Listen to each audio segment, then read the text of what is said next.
Assalamualaikum. Today our lecture number 11 is about numericals that were remaining from the last lecture, taken from the book of Physics Part 1 and the chapter number 1. And the chapter number 1 is about measurements.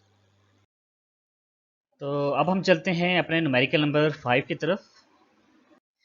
Numerical number 5 सबसे आसान numerical है। इसमें हमें सब कुछ given है, just हमने देखना है और इसमें देखिए कैलकुलेट दी आंसर को कैलकुलेट करना है up to appropriate number of significant digit.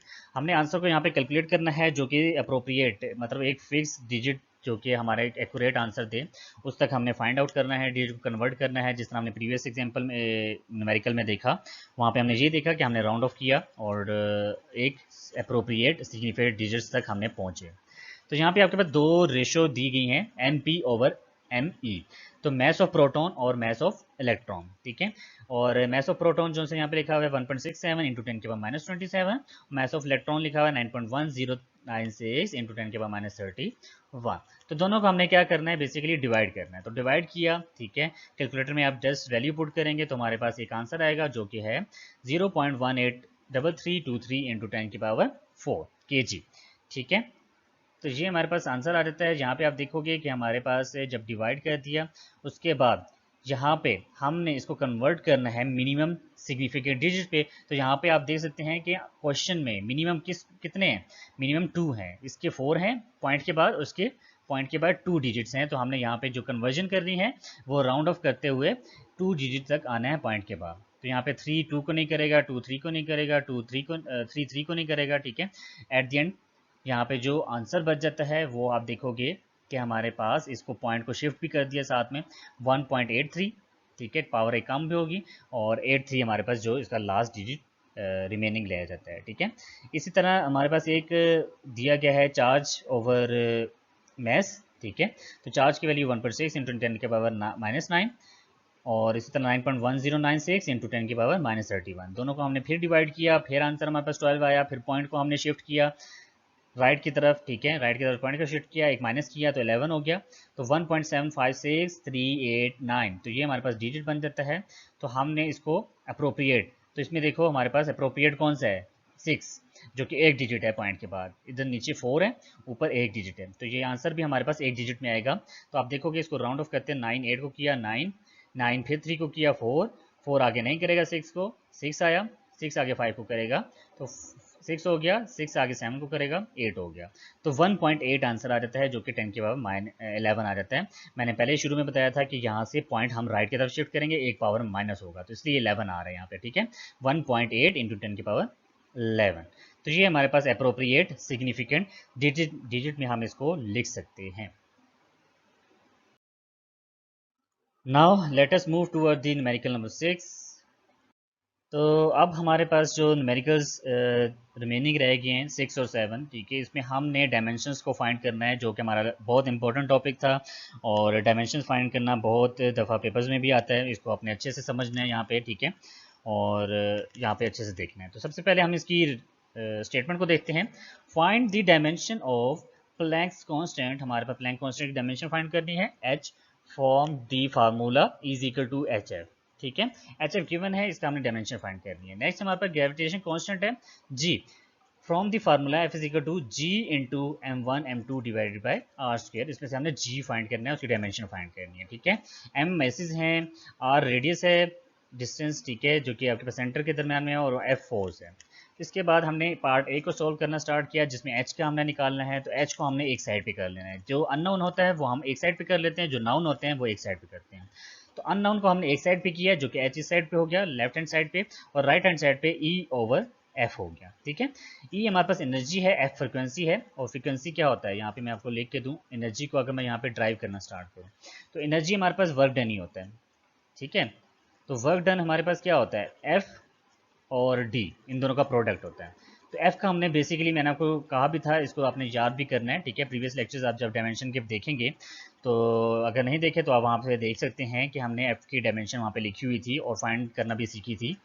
तो यहाँ पे हमारे पास जो एफ की डायमेंशन होती है वो होती है एम एल टी -2, ठीक है। तो ये हमारे पास एफ की डायमेंशन आ गई, साथ में हमारे पास डी की डायमेंशन जो कि एल होगी कैपिटल, तो कैपिटल एल यहाँ पे हमने रिप्रेजेंट कर दिया। ठीक है, यहाँ तक कोई इशू नहीं होना चाहिए। तो यहाँ पे आप देखो एल 2 दफ़ा हो गया तो एल स्क्र बन जाएगा, तो हमारे पास एम एल स्क्र टी -2, तो ये हमारे पास इसका डायमेंशन आ जाती है विद स्क्वायर ब्रैकेट जो कि इसकी फॉर्मेट है। तो यहाँ पे आप देख सकते हो इन्होंने यही चीज़ लिखी हुई है यहाँ पे एम एल स्क्र टी -2 और फ्रिक्वेंसी। अब फ्रिक्वेंसी हमारे पास होता है 1/टाइम, तो टाइम को इन्वर्स कर लें हम। ठीक है, जब इसको डायमेंशन लिखेंगे तो टाइम का इन्वर्स आएगा। ठीक है, तो यहाँ पे आप देख सकते हैं कि हमने टाइम का इन्वर्स ही लिखा हुआ है। ठीक है, जो कि ये लिखा हुआ है, तो जहाँ पे टाइम का इन्वर्स है ये ऊपर जाके इसके साथ पॉजिटिव होगा, -2 + 1 आंसर -1, तो हमारे पास हो जाएगा एम एल स्क्र टी -1। ठीक है, तो ये हमारे पास इसका फार्मूला आ जाता है। इसको मैं यहाँ पे अगर आप कहते हैं तो सोल्व भी कर देते हैं, एम एल स्क्र टी -2 और नीचे हमारे पास -1 था, ये ऊपर जाके पॉजिटिव हो जाएगा, तो ये +1 यहाँ पे कर देंगे। ठीक है, तो यहाँ पे जब हम इसको लिखेंगे यहाँ पे ब्रैकेट स्क्वायर होनी चाहिए।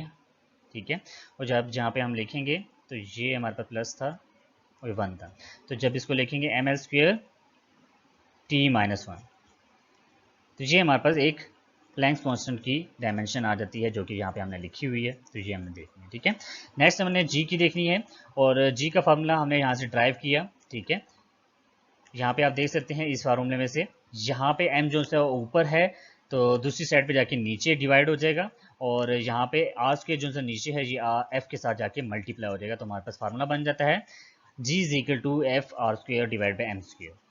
तो एफ का भी हमने लिखा, एफ का क्या होता है M L T -1, M L T -2, तो एम एल टी -2 लिखा। आर स्क्वायर है, रेडियस है, लेंथ का हमारे पास एल स्क्वायर हो जाएगा, मैथ स्क्वायर है। ठीक है, तो एम स्क्वायर हो जाएगा। तो यहाँ पे देखो एम स्क्वायर है, ये ऊपर जाके -2 हो जाएगा, तो -2 यहाँ पे 1 था, साथ में -2 होगा, तो 1 -2 -1। ठीक है, एल एक दफ़ा ऊपर था, एक दफ़ा 2 दफ़ा यहाँ पे है, तो ये एल क्यूब हो जाएगा। ठीक है, साथ में एल माइनस टी -2 हो जाएगा। ठीक है, तो आंसर क्या आया m -1 एल क्यूब टी -2। ठीक है, तो ये हमारे पास इसका एक आंसर आता है, डायमेंशन फाइंड कर लेते हैं। Now let us move to numerical number 7। तो अब हम न्यूमेरिकल नंबर 7 की तरफ हैं, जिसमें स्टेटमेंट लिखी हुई है शो डैट पार्ट ए में kinetic energy is equal to 1/2 mv², part B में potential energy is equal to mgh are dimensionally correct. तो ये इक्वेशन हमने दो पढ़ी हुई हैं जिसमें काइनेटिक एनर्जी और पोटेंशियल एनर्जी का फार्मूला लिखे हुए हैं। इनमें हमने देखना है कि इनमें ये दोनों फार्मूले करेक्ट हैं कि नहीं है। जब भी ये चीज़ आती है कि शो डैट, तो शो डैट में हमने प्रूव करना होता है, तो प्रूव करने के लिए हमें लेफ्ट हैंड साइड की डायमेंशन लिखनी पड़ती है और राइट हैंड साइड की डायमेंशन लिखनी पड़ती है, आपस में दोनों को इक्वल प्रूव करना पड़ता है। तो बेसिकली आप यहाँ पे देख सकते हैं कि हमारे पास फार्मूला था 1/2 mv² काइनेटिक एनर्जी का। तो एनर्जी है, तो एनर्जी का हमने प्रीवियसली अभी हमने प्रीवियस स्लाइड में देखा था कि एनर्जी का यूनिट डायमेंशन क्या थी, एम एल स्क्वायर टी -2, तो डायरेक्टली हमने लेफ्ट हैंड साइड की डायमेंशन लिख दी। ठीक है, उसके बाद राइट हैंड साइड की डायमेंशन आती है 1/2 mv²। इस तरह आप देखोगे 1/2 कांस्टेंट है, इसको डायमेंशन बाहर निकालेंगे, m है हमारे पास, m का कैपिटल M आ जाएगा, v² है तो इसका हमारे पास फार्मूला होता है एल टी -1 होल स्क्वायर। ठीक है, तो यहाँ पे 1/2 को हम निगलेक्ट करेंगे, एज अ कॉन्स्टेंट ट्रीट करते हैं, तो उसको हम इग्नोर करते हैं। तो यहाँ पे आप देखोगे कि जब इसको मैंने सॉल्व किया तो यहाँ पे क्या हुआ, एम एल स्क्वायर टी -2 हो जाएगा, तो ये हमारे पास आंसर आ जाता है एम एल स्क्वायर, क्योंकि ये स्क्वायर अंदर मल्टीप्लाई होगा ना, तो एल स्क्वायर हो जाएगा टी -2 हो जाएगा, तो एम एल स्क्वायर टी -2, तो लेफ्ट हैंड साइड और राइट हैंड साइड दोनों इक्वल हो जाते हैं, तो आप देख सकते हैं कि ये हमारे पास आंसर और ये आंसर दोनों सेम है। ठीक है, नेक्स्ट हमारे पास पोटेंशियल एनर्जी mgh गिवन है, तो पोटेंशियल एनर्जी है, एनर्जी का वही सेम जो कि यहाँ पे हमने लिखा था, जो यहाँ पे लिख देंगे। ठीक है, लेफ्ट हैंड साइड को सोल्व किया, एम एल स्क्वायर टी -2, इस तरह राइट हैंड साइड को हमने सोल्व करना है, राइट हैंड साइड में हमारे पास mgh, m for mass, g for gravitational acceleration, उसको हमने लिखा L T -2, h for height जिसको लेंथ कहते हैं, कैपिटल एल आ जाएगा। ठीक है, तो एल एल से कंबाइन होगा तो एल स्क्वायर बन जाएगा। तो यहाँ पे आप देख सकते हो कि एम एल स्क्वायर टी -2, तो यहाँ पे हमारे पास जो रिजल्ट आता है वो M L square T -2 result आता है, और जिसकी मदद से आप देख सकते हो कि ईजिली हम देख सकते हैं कि ये जो राइट हैंड साइड है वो लेफ्ट हैंड साइड के इक्वल आ जाती है, तो दोनों इक्वल हैं, तो इसलिए हम proved that left hand side equal to right hand side. तो इस तरह के आपके बहुत सारे न्यूमेरिकल्स आते हैं, ठीक है। डिफरेंट आपको फार्मूलाज हैं, उनकी डायमेंशन फाइंड करना आनी चाहिए एज ए प्रैक्टिस। आप जिस तरह आइंस्टाइन की इक्वेशन है is equal to M C square, ठीक है, आप उसका भी फाइंड कर सकते हो इजीली, ठीक है। तो उसका भी आप एज ए असाइनमेंट कर सकते हो, आपने सॉल्व करना है और हमें फीडबैक में इस चीज़ को बताना है कि आपने सॉल्व किया और उसको आंसर आपका सही आया कि नहीं आया, ये इक्वेशन करेक्ट है left hand side equal to right hand side कि नहीं है। तो ये भी आप प्रूव कर सकते हो, ये भी बहुत इंपॉर्टेंट इक्वेशन है। इस तरह सेंटीपिटल फोर्स है FC, वो भी आप फाइंड कर सकते हो, ठीक है। इसी तरह जितने भी आपने फार्मूले पढ़े हैं अभी तक वो आप डायमेंशन के थ्रू फाइंड कर सकते हैं कि वो डायमेंशन करेक्ट हैं कि नहीं है, और डिफरेंट डायमेंशंस को फाइंड कर सकते हैं। आज का लेक्चर हमारा यहीं तक था। उम्मीद है कि ये लेक्चर आपको अच्छे से समझ आया होगा। आज के लेक्चर में हमने न्यूमेरिकल्स देखे और न्यूमेरिकल्स के थ्रू हमने देखा डिफरेंट मेथड टेक्निक्स देखी कि हम न्यूमेरिकल्स के उससे स्टेटमेंट को रीड करना है, उसमें डाटा कैसे पिकअप करना है, फार्मूला कैसे यूज़ करना है, टेक्निक्स कैसे यूज़ करनी है, ठीक है। उम्मीद है कि आपको ये लेक्चर अच्छे से समझ आया होगा। कोई क्वेश्चन है फीडबैक के तौर पर आप हमें सेंड कर सकते हैं। Thank you.